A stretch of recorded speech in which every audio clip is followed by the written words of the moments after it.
पता है कि जब नोट काम के नहीं रहते तो आरबीआई इन्हें नष्ट कैसे करती है? एक नोट हमेशा बाजार में घूमता रहता है। आप किसी से एक नोट लेते हैं और उसे किसी दूसरे व्यक्ति को दे देते हैं। इसके बाद वो अगला बंदा भी इसे किसी और को दे देता है।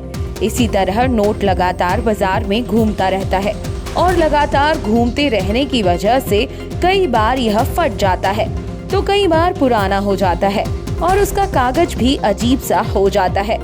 एक टाइम बाद ये चलन में आने योग्य नहीं रह पाते। क्या आप जानते हैं कि जब यह नोट काफी खराब हो जाते हैं तो फिर इस नोट का क्या किया जाता है? साथ ही आज हम जानेंगे कि इन खराब नोटों को नष्ट करने का क्या प्रोसेस है और किस तरह से इन नोटों को चलन से बाहर किया जाता है। जानते हैं पुराने नोटों से जुड़ी हर एक बात। बेकार हुए नोटों को कहां जमा किया जाता है? नोट छापते वक्त ही उनकी लाइफ तय की जाती है कि कब तक ये नोट आसानी से चलन में रह सकते हैं।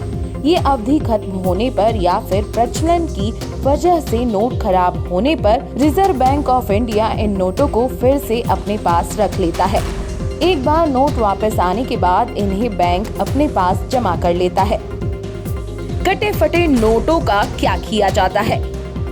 जब कोई नोट पुराना हो जाता है या फिर चलन में आने योग्य नहीं रहता तो इसे व्यावसायिक बैंकों के जरिए जमा कर लिया जाता है। इसके बाद इन्हें दोबारा बाजार में नहीं भेजा जाता। पहले तो इन पुराने नोट को रद्दी मानकर जला दिया जाता है, लेकिन अब ऐसा नहीं होता। अब पर्यावरण को देखते हुए खास मशीनों के जरिए इसके छोटे छोटे टुकड़े किए जाते हैं और फिर इन्हें रिसाइकिल किया जाता है। इसे कई तरह से दूसरे प्रोडक्ट बनाकर बाजार में बेचा जाता है। कौन छापता है नोट? भारत में नए सिक्के छापने का अधिकार रिजर्व बैंक ऑफ इंडिया के पास है। 1 रुपए को छोड़कर सभी नोट आरबीआई छापता है, जबकि 1 रुपए का नोट भारत सरकार की ओर से छापा जाता है। खास बात यह है कि आरबीआई 10,000 रुपए तक के नोट छाप सकता है और इससे बड़े नोट छापने के लिए सरकार से इजाजत लेनी होती है।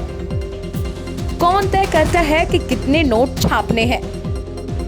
पहले आरबीआई कई मानकों को ध्यान में रखते हुए यह पता करता है कि कितने नोट छापने की जरूरत है और फिर इसके लिए सरकार से स्वीकृति ली जाती है। फिर सरकार भी आदेश देने से पहले आरबीआई से इजाजत लेती है और फिर उसके आधार पर अंतिम फैसला लिया जाता है। वैसे आखिरी फैसला सरकार का होता है। कब छपते हैं नोट?